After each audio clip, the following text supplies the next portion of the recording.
Hello friends. तो आप सबका स्वागत है मेरे चैनल पे जिसका नाम आप जान ही गए हैं, वैशाली विनायक।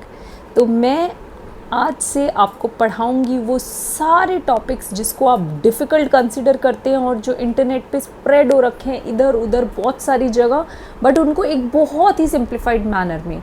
तो आइए शुरुआत करते हैं इंग्लिश के एक टॉपिक से, दैट इज़ वर्ब। जैसा कि आप सबको पता है, वर्ब सब कॉम्पिटिटिव एग्ज़ाम्स के लिए भी सबसे one of the most important topics माना जाता है और काफ़ी इसे डिफ़िकल्ट टॉपिक्स में से एक माना जाता है। लेकिन आज हम इसे बहुत ही इजी, सबसे सिंप्लीफाइड मैनर में पढ़ने वाले हैं।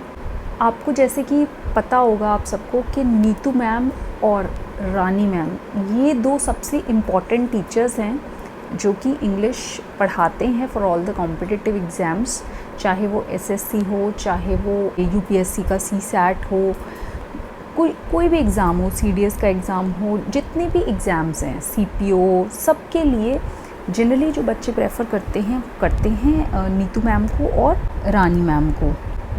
अब आज हम मैंने इन दोनों का ही मटेरियल पढ़ा है आप सबके लिए। पूरा मैंने इसको रीड किया है अच्छे से, इसको सिंप्लीफाइड वे में इसके नोट्स प्रिपेयर किए हैं सिर्फ आप लोगों के लिए। तो उसे हम वन बाय वन रीड करेंगे, मोस्ट सिंप्लीफाइड।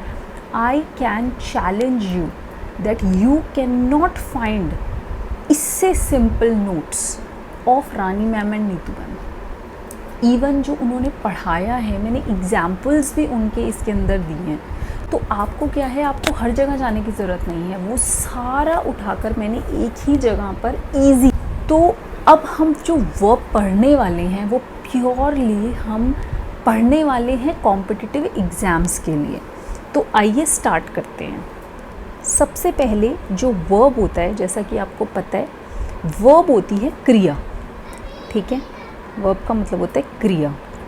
वर्ब जो होता है उसमें वो एक्शन वर्ड होता है, वो स्टेट बताता है किसी चीज़ की, वो पोजेशन बताता है। एक्शन वर्ड मतलब कुछ हो रहा है, ठीक है। स्टेट उसकी जो स्थिति है वो बताता है। पोजेशन बताता है कि ये चीज़ उसके पास है या उसके पास होना किसी चीज़ का, ये वो बताता है। अब for example, it tells us what the subject does. Verb हमें बताता है कि सब्जेक्ट क्या करता है। जैसे ही राइट्स अ बुक, वो क्या करता है, वो एक किताब लिखता है। तो सब्जेक्ट कौन होता है? सब्जेक्ट होता है कर्ता। जो करता है ना वो होता है सब्जेक्ट। और जो हमारा सब्जेक्ट होता है वो या तो नाउन होगा या फिर प्रोनाउन होगा। अब नाउन क्या होता है? नाउन हम बचपन से ही पढ़ते आ रहे हैं, वैसे हम इसमें डिटेल्ड स्टडी करेंगे आगे, लेकिन मैं आपको फॉर टाइम बीइंग बता रही हूँ कि नाउन जो होता है वो होता है name of some place, person, thing etcetera. किसी पर्सन का नाम या उसका पर्सन या प्लेस या किसी चीज़ का नाम। और प्रोनाउन जो होता है वो नाउन को रिप्लेस करता है। जैसे मान लीजिए किसी पर्सन का नाम है मोहन, तो हम उसे कैसे रिप्लेस कर सकते हैं? ही से रिप्लेस कर सकते हैं ना। और किसी पर्सन का नाम है शिवानी, हम उसे किससे रिप्लेस कर सकते हैं? हम उसे शी से रिप्लेस कर सकते हैं। जैसे और क्या बताते हैं हमें? Tells us what a subject is और the state of the subject. Subject है क्या और उसकी स्टेट क्या है। मान लीजिए for example, he is unwell, वो ठीक नहीं है। तो यहाँ पे क्या पता चल रहा है? उसकी स्टेट पता चल रही है ना।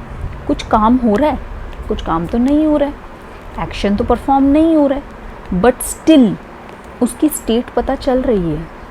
तो इसका मतलब यहाँ पे वर्ब का यूज़ तो होगा, और यहाँ पे वर्ब है इज़।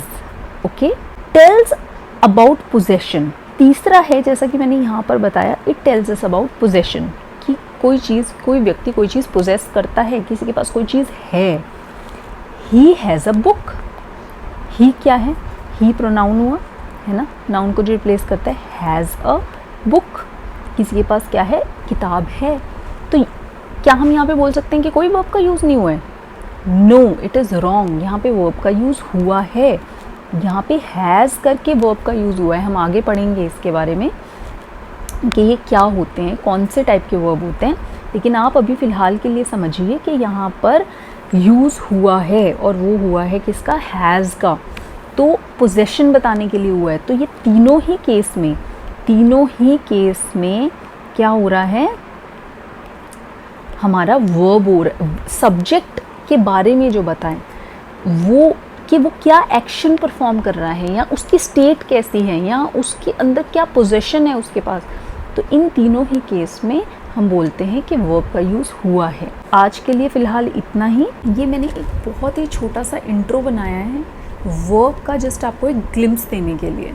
हम छोटे छोटे पार्ट्स में पढ़ते चलेंगे चीज़ें, जिससे आपकी जो क्लैरिटी है, जिन चीज़ों पे कन्फ्यूजन क्रिएट होती है, वो एकदम से क्लियर हो जाए, वो आपको कहीं पे भी कंफ्यूज ना करे, और आप जब आंसर मार्क करने लगें तो आपको कोई कन्फ्यूजन ना हो और आप इजीली आंसर मार्क कर सकें। जस्ट प्रायोरिटी ये है।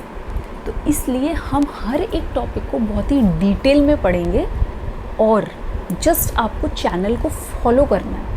जो मैं बहुत लंबी वीडियोस नहीं बनाऊंगी अभी फ़िलहाल के लिए, बीच में आ सकती हैं लंबी वीडियोस, लेकिन अभी फ़िलहाल के लिए इतनी लंबी वीडियोस नहीं होंगी। आई जस्ट वांट आप डीप में हर चीज़ की नॉलेज रहे आपको।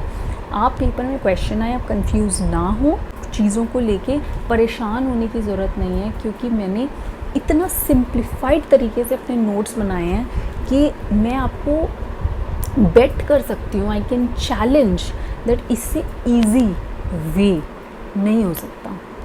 तो आपको जस्ट करना क्या है, जो मेरी वीडियो आए आपको जस्ट एक बार उसे खोल के देखना है। आपको दोबारा रिवाइज़ करने की भी ज़रूरत नहीं पड़ेगी, it would be so easy. बस आपको क्या करना है, जो मैं नोट्स होंगे आप उसका चाहे तो स्क्रीनशॉट लेके रख लेना, जो मैं वीडियो कर रही हूँ अपलोड उसकी स्क्रीनशॉट लेके रख लेना। का जो ये पीडीएफ है वो भी मैं अपलोड कर दूँगी, उसको भी आप डाउनलोड कर सकते हैं।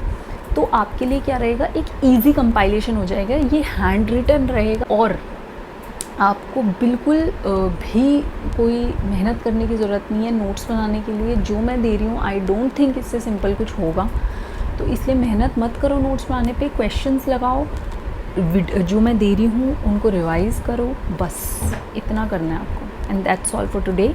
आप बहुत अच्छे से पढ़ाई करें और हम कॉम्पिटिटिव एग्ज़ाम्स निकाल के ही रहेंगे। Signing it of for today.